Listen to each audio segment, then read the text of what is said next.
She was terrified of flying. He was a billionaire CEO, and one moment of panic changed everything forever. Before we dive into this incredible story, tell us in the comments which city you're watching from, and don't forget to rate this story from 0 to 10 at the end. Trust me, you won't want to miss a single moment of this wild ride. Cassie's knuckles were white as she gripped the boarding pass, her hands trembling like autumn leaves in a hurricane. At 26, she had managed to avoid airplanes her entire life. But when her dream job at a tech startup in San Francisco required her to fly from Chicago, she knew her time had come. "Breathe, Cassie. Just breathe," she whispered to herself, following the slow-moving line toward the gate. "It's just a metal tube with wings." The problem was, Cassie's imagination had always been her worst enemy. She'd seen every airplane disaster movie and watched enough documentaries to convince herself that planes were basically flying death traps. Flight 447 to San Francisco, now boarding first class and premium passengers, announced the gate agent. Cassie checked her ticket for the 100th time. Economy, middle seat, row 23. Of course, when she finally reached the aircraft door, the flight attendant smiled brightly. "Welcome aboard." "First time flying?" "Is it that obvious?" Cassie managed to croak out. Row 23. There it was, and sitting in the aisle seat was the most stunning man she had ever seen in her life.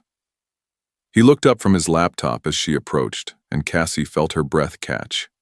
Dark hair, perfectly styled, a jawline that could cut glass. He was wearing a navy blue suit that probably cost more than her monthly rent. "Excuse me," she said, her voice barely more than a whisper. "I think that's my seat." She pointed to the middle seat. "Of course," he said, standing up with fluid grace. His voice was deep, smooth, with just a hint of an accent she couldn't quite place. "No problem at all." As he stepped into the aisle to let her pass, Cassie caught a whiff of his cologne, something expensive and woodsy that made her knees feel unstable. She squeezed past him and practically fell into her seat. "First time flying?" he asked as he settled back down beside her. "That obvious, huh?" she said, fumbling with her seatbelt. The stupid thing seemed to have more parts than a space shuttle.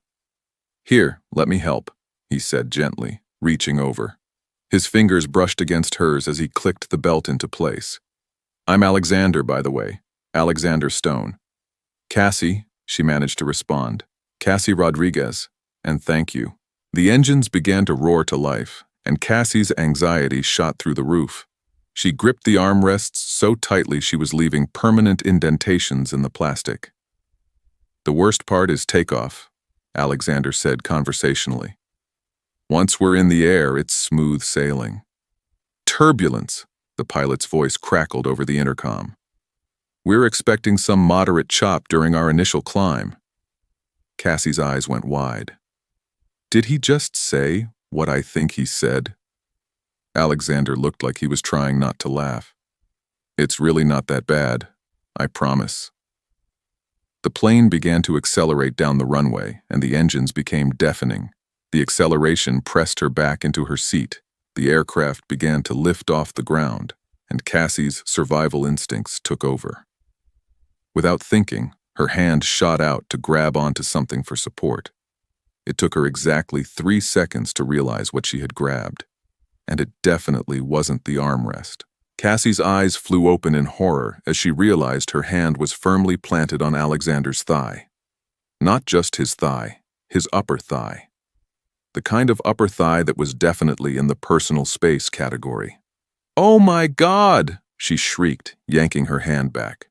"Oh my God, I'm so sorry. I didn't mean to. I was just panicking and—" Alexander looked down at where her hand had been, then back at her face, and smiled.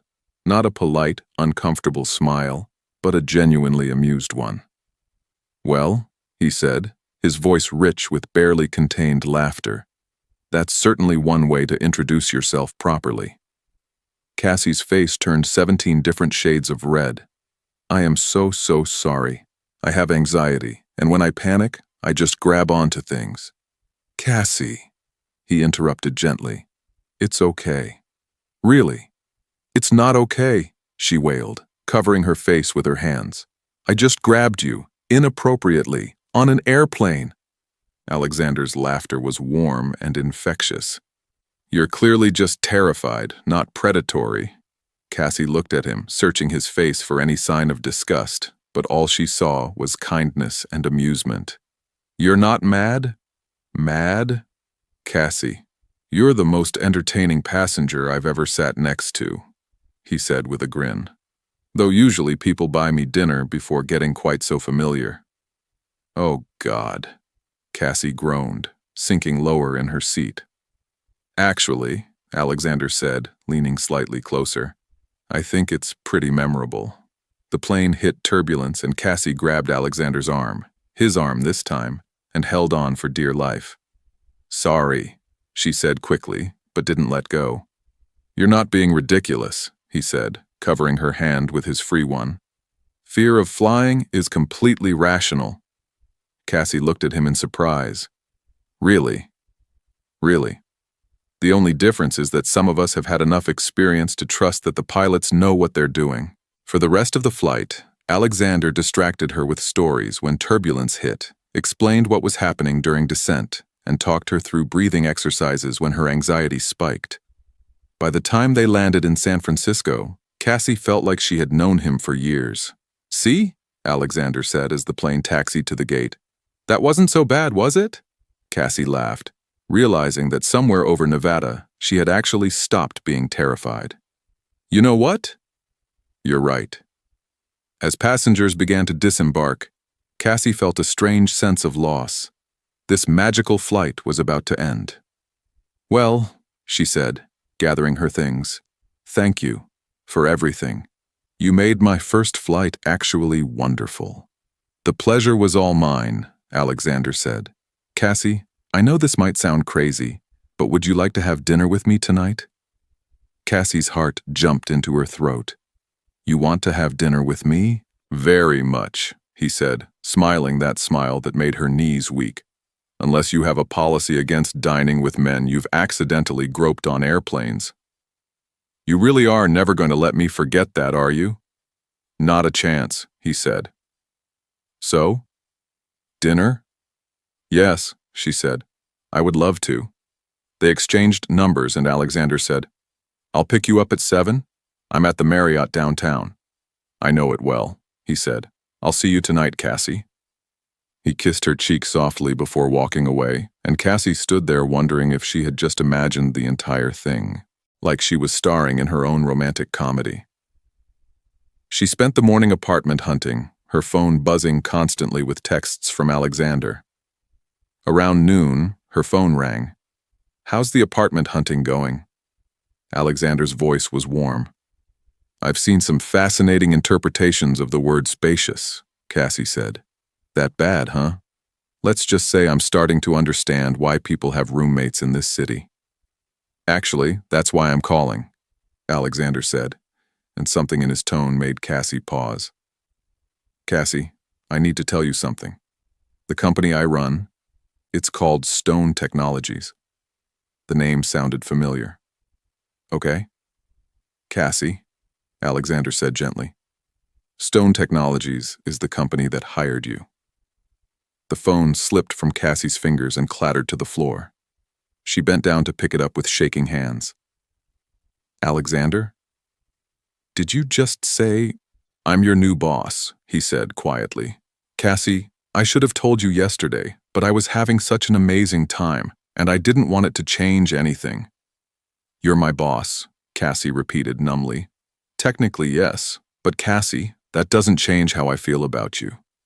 But Cassie was thinking about company policies, about professionalism, about what people would say. I have to go, she said quickly. Cassie, wait. She hung up and stared at the phone, her perfect new life crumbling around her. Cassie seriously considered calling in sick on her first day, but she was a professional. She had worked too hard for this opportunity to let a man ruin it. So on Monday morning, she put on her best outfit and walked into Stone Technologies with her head held high. The office was stunning, modern, open concept with floor-to-ceiling windows. A petite woman with purple hair approached her. You must be Cassie. I'm Zoe, the HR manager. Welcome to Stone Tech. Alexander wants to meet with you to go over your initial projects. Cassie's stomach dropped. He does? Of course. He personally reviews all new hires. The tour was a blur. Cassie's new desk was in the development wing, and her team members welcomed her enthusiastically. Cassie, Zoe appeared with a smile.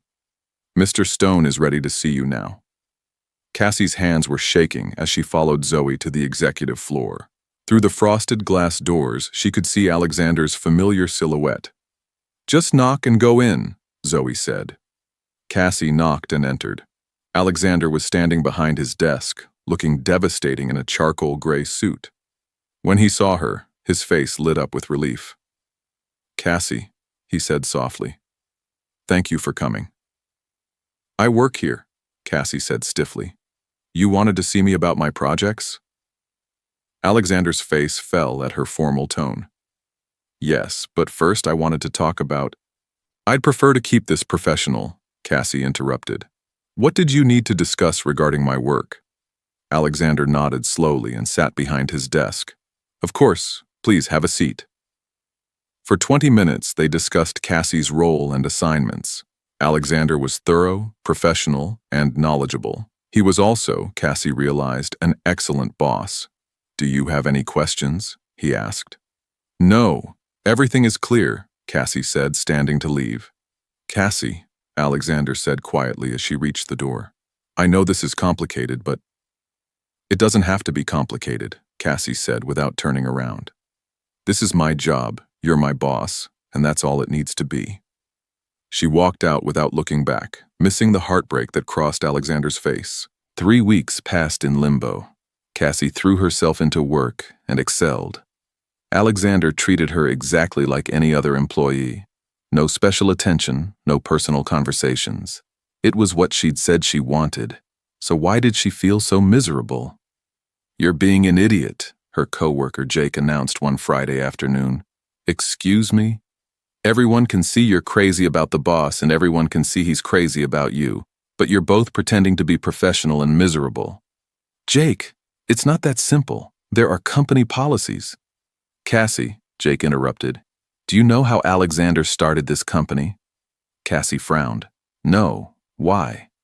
He was working for this huge tech corporation, youngest VP in company history, fast-tracked to CEO. Then he met Sarah Chen, brilliant engineer in his division. Cassie felt a chill. What happened? They fell in love. But the company had strict policies about workplace relationships, so Alexander had a choice: give up the woman he loved or give up his career. What did he do? He quit, walked away from everything and started his own company so he could be with her without complications. What happened to her? Jake's expression darkened. She died in a car accident 2 years later. Alexander has blamed himself ever since, convinced that if he hadn't asked her to move across the country with him, she'd still be alive. Cassie felt punched in the stomach. That's horrible. It is. And it's why Alexander has never dated anyone from work since. Hell, he's barely dated anyone at all. Until you. How do you know all this? I've been here since the beginning. I've watched him build this company from nothing, and I've watched him bury himself in work. Cassie, I have never seen him look at anyone the way he looks at you. That weekend, Cassie researched Alexander Stone. What she found broke her heart. In a small tech magazine article, she found, Stone Technologies was founded in memory of Sarah Chen, a brilliant engineer who died tragically in 2019. Stone, who was Chen's partner, has dedicated his company to advancing the innovative work Chen was passionate about. Alexander had built his entire company as a memorial to the woman he loved. No wonder he had looked so stricken when she insisted on keeping things professional. She picked up her phone and scrolled through their texts. All of his messages since she started working had been strictly business, except for one sent late Friday night. I miss talking to you. He had deleted it 20 minutes later, but Cassie had seen it. She stared at her phone for a long time, then typed, I miss talking to you too. Cassie's text went unanswered all weekend. By Monday morning, she was convinced she had made a terrible mistake. Cassie Rodriguez, please report to the CEO's office immediately. The announcement came over the intercom at 10 a.m. sharp, and every head turned to look at her.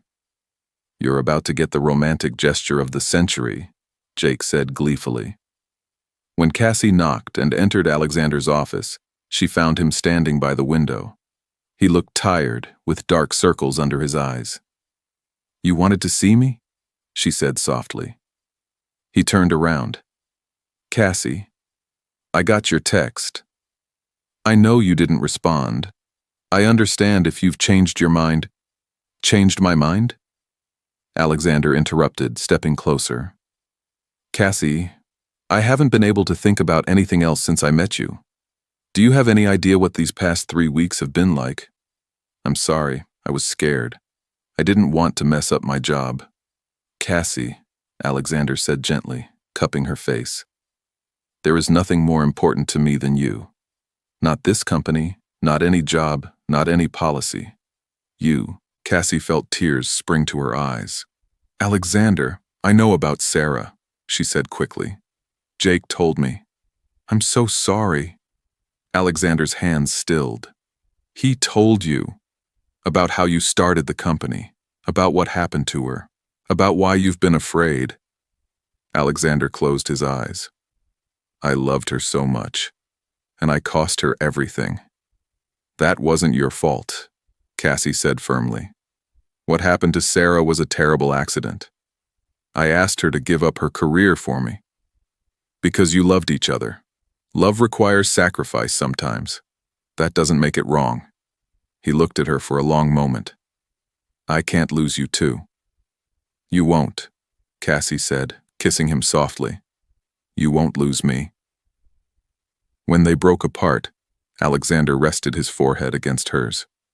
Cassie, if being together means you have to leave this job, we'll figure something else out. I won't ask you to sacrifice your career. Cassie smiled. How about we change the company policy instead? Alexander laughed, the first genuine laugh she'd heard from him in weeks. I like the way you think. Good, Cassie said, pulling his head down for another kiss. Because I'm planning to stick around for a very long time. Ladies and gentlemen, we're beginning our descent into Las Vegas. Cassie looked out the airplane window and smiled. Flying had become significantly more enjoyable, especially with Alexander holding her hand. Still can't believe you're nervous, Alexander said, amused. You fly twice a month now. I'm not nervous about flying. I'm nervous about meeting your parents. They're going to love you. Almost as much as I do. Almost? Well, I did see you first, and technically, you grabbed me first. Oh my God, Cassie groaned. Are you going to tell them that story? Are you kidding? Mom, Dad, this is Cassie, the woman who sexually assaulted me on an airplane and stole my heart. Alexander Stone, I swear. He silenced her with a kiss. 6 months, and he still made her feel like a teenager with her first crush. I love you, he murmured. I love you too, even if you are planning to humiliate me. The plane touched down smoothly. Stone Technologies had officially changed its workplace relationship policy 3 months ago. A change Alexander announced with Cassie proudly by his side. You know, Cassie said as they walked through the terminal, I still can't believe this all started because I panicked and grabbed you. Alexander stopped and turned to face her. Cassie, do you want to know a secret?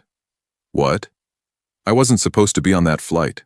I had originally booked one 3 hours later, but something made me change it at the last minute. What was it? Fate, Alexander said simply.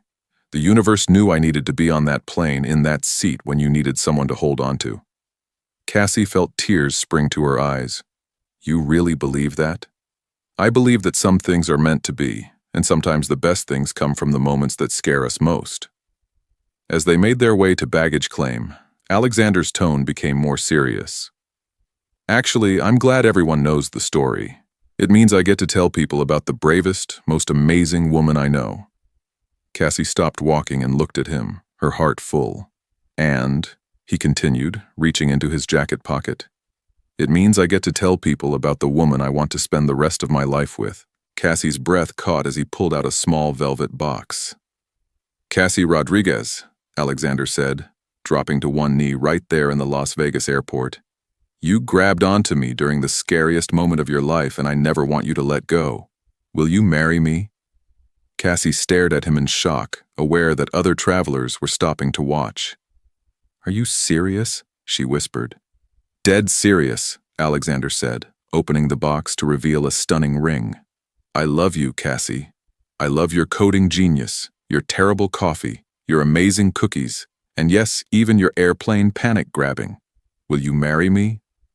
Cassie looked down at this incredible man who had turned her worst fear into her greatest adventure. "Yes," she said, her voice ringing clear. "Yes, I'll marry you, Alexander Stone." The crowd burst into applause as Alexander slipped the ring onto her finger and stood up to kiss her. When they finally broke apart, both were crying and laughing. "You know," Cassie said, admiring her ring, "this means I'm going to have to fly to our honeymoon destination." "Where would you like to go?" Alexander asked. Cassie grinned. "Somewhere with really good turbulence." Alexander threw back his head and laughed, and Cassie knew that whatever turbulence life threw at them, they would weather it together. After all, they had started their love story at 30,000 feet with a panicked grab and a mortified apology. Everything else would be smooth sailing. What did you think of Cassie and Alexander's incredible love story? Share your thoughts in the comments below. On a scale from 0 to 10, how would you rate this romantic adventure that started with panic and ended with a proposal?